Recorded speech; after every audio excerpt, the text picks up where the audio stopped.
Hello അസ്സലാമു അലൈക്കും welcome back. അപ്പോൾ ഇന്നത്തേത് എൻ്റെ രണ്ടാമത്തെ നോമ്പിൻ്റെ വിശേഷങ്ങളായിട്ടുള്ളൊരു ചെറിയ വ്ളോഗാണ്. അപ്പോൾ ഇതിൽ നല്ല ഈസി ആയിട്ട് നമുക്ക് എണ്ണയിലൊന്നും ഫ്രൈ ചെയ്യാണ്ട് ഉണ്ടാക്കാൻ പറ്റിയ 2 സ്നാക്സിൻ്റെ റെസിപ്പി ഉണ്ട്. അപ്പോൾ വീഡിയോ എല്ലാവരും മൊത്തത്തിൽ തന്നെ കാണാൻ നോക്കുക. ഇഷ്ടമായിരുന്നെങ്കിൽ ലൈക്ക് ചെയ്യുക. ആദ്യമായിട്ട് എൻ്റെ ചാനൽ കാണുന്നവരാണെങ്കിൽ ചാനൽ എനിക്ക് ഇഷ്ടമാകുന്നുണ്ടെങ്കിൽ പ്ലീസ് ഒന്ന് സബ്സ്ക്രൈബ് ചെയ്ത് സപ്പോർട്ടും കൂടി ചെയ്യണേ. ഇതിപ്പോൾ ഒരു 4 മണിയെല്ലാം കഴിഞ്ഞിട്ടുണ്ട്. ഞാനിപ്പോൾ കിച്ചണിലേക്ക് കയറുമ്പോൾ അസറ നിസ്കാരമെല്ലാം കഴിഞ്ഞതിന് ശേഷമാണ് ഞാൻ കിച്ചണിൽ കയറിയത്. അതിന് മുന്നേ ഞാൻ ഉള്ളിയെല്ലാം ഒന്ന് കട്ടാക്കി വെച്ചിന്. ഞാൻ ഫസ്റ്റ് തന്നെ കറി വെക്കലാന്ന്. അപ്പോൾ കറിക്കായിട്ടുള്ള ഉള്ളിയെല്ലാം ഒന്ന് കുക്കറിലിട്ടിട്ട് ഒന്ന് വാട്ടിയിട്ടെടുക്കലാന്ന്. പിന്നെ സൈഡിൽ തന്നെ ഞാൻ സ്നാക്സിന് വേണ്ടുന്ന ചിക്കനും കൂടി ഒന്ന് ഫ്രൈ ചെയ്യാൻ വേണ്ടി വെച്ചിട്ടുണ്ട്. പിന്നെ ഈ കറിയിലേക്ക് തക്കാളിയും കൂടി കട്ട് ചെയ്ത് കുറച്ച് ഉപ്പ് ഇട്ടിട്ട് ഞാൻ ഒരു 2-3 വിസിൽ അടിച്ചെടുക്കലാന്ന്. അപ്പോൾ ചിക്കൻ കറി ആയതുകൊണ്ട് തന്നെ 2 വിസിലെല്ലാം വരുമ്പോൾ ചിക്കന് വേവും. പക്ഷേങ്കിൽ ഉള്ളിയും തക്കാളിയും ഒരു വേവാതെ പോലെ ഉണ്ടാവും. അതുകൊണ്ട് തന്നെ ഞാൻ ആദ്യം തന്നെ അത് വേവിച്ചെടുത്തിട്ടാണ് പിന്നെ അതിലേക്ക് ചിക്കൻ ഇട്ടിട്ട് വേവിച്ചെടുക്കലാന്ന്.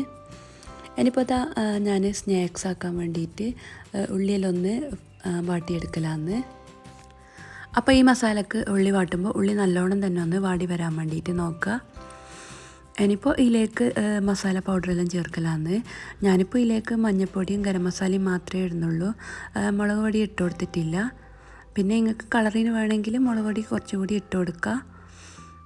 പിന്നെ ഇതിലേക്ക് ഫ്രൈ ചെയ്ത് വെച്ചിട്ടുള്ള ചിക്കനും കൂടി ഒന്ന് പൊടിച്ചിടുന്നുണ്ട്. പിന്നെ കുറച്ച് മല്ലിച്ചപ്പും കൂടി ഇട്ടാൽ നമ്മൾ മസാലയുടെ റെഡിയായി. അപ്പോൾ സിമ്പിളായിട്ട് ഉണ്ടാക്കാൻ പറ്റിയ ഒരു ചിക്കൻ ബോക്സിൻ്റെ റെസിപ്പിയാണിത്. ഇനിയിപ്പോൾ ഇതിലേക്ക് വേണ്ടുന്നൊരു ബാറ്റർ തയ്യാറാക്കി എടുക്കലാന്ന്. അതിനായിട്ട് ഇപ്പോൾ ഞാനിതോടെ ഒരു 1.5 കപ്പ് മൈദ എടുത്തിന്. ഇനിയിപ്പോൾ ഇതിലേക്ക് ആവശ്യത്തിനുള്ള ഉപ്പും ഇട്ട് ഒന്ന് കലക്കിയിട്ടെടുക്കലാന്ന്. നമ്മൾ സാധാരണ ദോശയെല്ലാം ചുടുമ്പോഴുള്ള അതേ കൺസിസ്റ്റൻസിയിലാണ് ഒന്ന് കലക്കിയെടുക്കുന്നത്. അങ്ങനെ ഒരുപാട് വെള്ളമാണ്ട് നല്ല തിക്കാണ്ട് വേണം ഇതൊന്ന് കലക്കിയിട്ടെടുക്കാൻ. പിന്നെ കട്ടുകളൊന്നും ഇല്ലാണ്ട് തന്നെ കലക്കിയെടുക്കാൻ വേണ്ടി നോക്കുക. മിക്സിയിലെല്ലാം അടിച്ചെടുക്കുന്നുണ്ടെങ്കിൽ അങ്ങനെയും ആക്കിയാൽ മതി. ഇനിയിപ്പോൾ ഇതാ ഞാൻ ഓരോരോ ദോശയായിട്ട് ഇങ്ങനെ ചുട്ടിട്ടെടുക്കലാന്ന്. നല്ല തിന്നായിട്ട് തന്നെ ചുട്ടെടുക്കാൻ വേണ്ടിയിട്ട് നോക്കുക. ഇനിയിപ്പോൾ ഇത് മറിച്ചിടേണ്ട ആവശ്യമൊന്നുമില്ല. നമുക്ക് ഒരു ഭാഗം കുക്കാകുമ്പോൾ തന്നെ പാനിൽ നിന്ന് എടുത്ത് മാറ്റാം. എന്നിട്ട് നമ്മൾ ആക്കിയ ഫില്ലിങ് ഇതാ ഇങ്ങനെ സെൻറ്ററിൽ വെച്ചിട്ട് ഇതാ ഇതുപോലെ ഒന്ന് മടക്കിയെടുക്കലാന്ന്. അപ്പോൾ ഇതാ ഞാൻ എല്ലാം ഒന്ന് ചുട്ടിട്ട് ആക്കിയെടുക്കട്ടെ. അപ്പോൾ സിമ്പിളാണ് ഉണ്ടാക്കാൻ. നമുക്ക് ഇഫ്താറിനെല്ലാം മടിയിലുള്ള ദിവസങ്ങളെല്ലാം പെട്ടെന്ന് തയ്യാറാക്കി എടുക്കാൻ വേണ്ടിയിട്ട് പറ്റും. അധികം ഓയിലൊന്നും വേണ്ട ഈ സ്നാക്സിന്. അപ്പോൾ ഇതാ ഞാൻ മൊത്തത്തിൽ അങ്ങനെ ആക്കിയെടുത്തിട്ടുണ്ട്. ഇനിയിപ്പോൾ ഒരു മുട്ട പൊട്ടിച്ചിട്ട് അതിൽ കുറച്ച് മല്ലിച്ചപ്പും കൂടി ഇട്ട് കലക്കിയിട്ട് അതിൽ മുക്കിയിട്ട് ഒന്ന് ജസ്റ്റ് ഒന്ന് ഫ്രൈ ചെയ്തെടുക്കലാന്ന്. അപ്പോൾ ഞാനിപ്പോൾ ഇവിടെ വെളിച്ചെണ്ണയാണ് ഒഴിച്ചു കൊടുക്കുന്നത്. ബട്ടറോ ഗീയോ എന്താണെന്ന് വെച്ചാൽ എടുക്കുക. അപ്പോൾ ഒരു ഭാഗം ഒന്ന് മൊരിഞ്ഞ് വരുമ്പോൾ നമുക്ക് മറ്റേ ഭാഗം കൂടി ഒന്ന് ഫ്രൈ ചെയ്തിട്ടെടുക്കാം. അപ്പോൾ ഇത്രയേ ഉള്ളൂ, നമ്മുടെ ഈസിയായ സ്നാക്സ് ഇവിടെ റെഡി ആയിട്ടുണ്ട്. അപ്പോൾ നിങ്ങൾ ഇതുവരെ ഇങ്ങനെ ഒരു സ്നാക്സ് ഉണ്ടാക്കിയില്ലെങ്കിൽ മസ്റ്റായിട്ട് ട്രൈ ചെയ്ത് നോക്കണം. നല്ല ടേസ്റ്റാണ് കഴിക്കാൻ, ഉണ്ടാക്കാനും സിമ്പിളാണ്. ഇനിയിപ്പോൾ അടുത്തതായിട്ട് ഞാനൊരു ഈസി ആയിട്ട് ഉണ്ടാക്കാൻ പറ്റിയൊരു ബൺ നിറച്ചതാണ് ഉണ്ടാക്കുന്നത്. അതിനായിട്ട് ഇതാ ഞാൻ ചിക്കന് ഒന്നിൽ പൊടിച്ചിട്ടിട്ടുണ്ട്. പിന്നെ കുറച്ച് വെജീസ് എല്ലാം കട്ടാക്കി വെച്ചിട്ട് വെജീസ് എല്ലാം നിങ്ങളെ ഇഷ്ടത്തിനനുസരിച്ചിട്ട് കട്ടാക്കുക. ഇനിയിപ്പോൾ ഞാൻ നേരത്തെ ഉണ്ടാക്കി വെച്ചിട്ടുള്ള മസാലയില്ലേ അതിൻ്റെ അകത്തുനിന്ന് കുറച്ച് ഇതിലേക്ക് ഇട്ട് കൊടുക്കുന്നുണ്ട്. എന്നിട്ട് കുറച്ച് ഉപ്പും കൂടി ഇട്ടിട്ട് ഇതെല്ലാം കൂടി നല്ലോണം ഒന്ന് കുഴച്ചെടുക്കലാന്ന്. ഇനിയിപ്പോൾ ഇതാ ഞാനൊരു പാൻ അടുപ്പത്ത് വെച്ചിന് അതിലേക്ക് കുറച്ച് ഗീ ഒഴിച്ച് കൊടുക്കുന്നുണ്ട്. എന്നിട്ട് ഇതാ നമ്മുടെ ബന്നിങ്ങനെ രണ്ടാക്കിയിട്ട് കട്ട് ചെയ്തിട്ടൊന്ന് ജസ്റ്റ് ഒന്ന് അപ്പുറം ഇപ്പുറം ഒന്ന് ചൂടാക്കിയിട്ടെടുക്കലാന്ന്.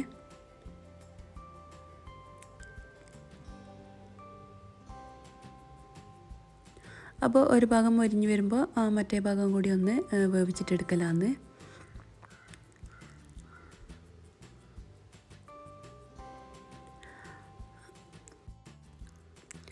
അപ്പോൾ ഇതാ മൊത്തത്തിൽ ഞാൻ ഒന്ന് മൊരിച്ചെടുത്തിട്ടുണ്ട്. ഇനിയിപ്പോൾ ഇതാ മയോണൈസും കച്ചപ്പും നമ്മൾ ആക്കി വെച്ചിട്ടുള്ള മസാല എല്ലാം ചേർത്തിട്ട് ബന്ന് ഫില്ല് ചെയ്യലാന്ന്.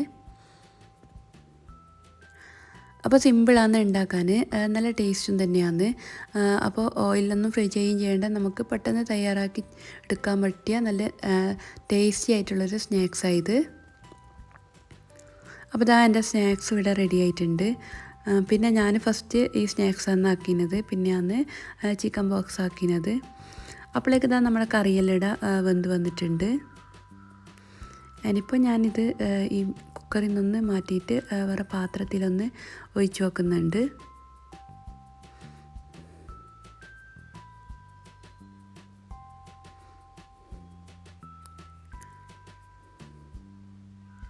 അപ്പോൾ ഉള്ളിയും തക്കാളിയെല്ലാം ആദ്യം വേവിച്ചെടുത്തുകൊണ്ട് തന്നെ കറി വെന്ത് വരുമ്പോഴേക്ക് നല്ല എനിക്ക് ഉടഞ്ഞിട്ട് നല്ല കട്ടിയായിട്ട് വരും കറി.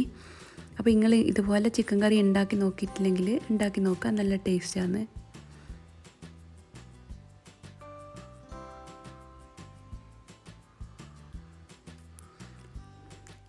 ഇനിയിപ്പോൾ ഇതിലേക്ക് കുറച്ച് ഗരം മസാലയും മല്ലിച്ചപ്പെല്ലാം ഇട്ടിട്ടൊന്ന് തിളപ്പിച്ചെടുത്താൽ നമ്മുടെ ചിക്കൻ കറി ഇവിടെ റെഡിയായി. ഇനിയിപ്പോൾ ഞാൻ കുറച്ച് ചായക്ക് വെച്ചിന്. ചായയുടെ മക്കൾക്കൊന്നും വലിയ നിർബന്ധമൊന്നുമില്ല, പക്ഷേങ്കിൽ എനിക്ക് ഭയങ്കര നിർബന്ധമാണ് ചായ. അങ്ങനെ പാൽ ചായ തന്നെ വേണമെന്നില്ല, കട്ടനായാലും മതി. പക്ഷേങ്കിൽ ആ നോമ്പ് മുറിച്ച സമയം എനിക്ക് ഒരു ഗ്ലാസ് ചായ എന്തായാലും നിർബന്ധം. പിന്നെ ഞാൻ ഇന്ന് ജ്യൂസൊന്നും അങ്ങനെ ആക്കിയിട്ടൊന്നുമില്ല, ലൈമാന്നാക്കീന്. അപ്പോൾ ഇത്രയേ ഉള്ളൂ. വീഡിയോ എല്ലാവർക്കും ഇഷ്ടമായെന്ന് വിചാരിക്കുന്നു.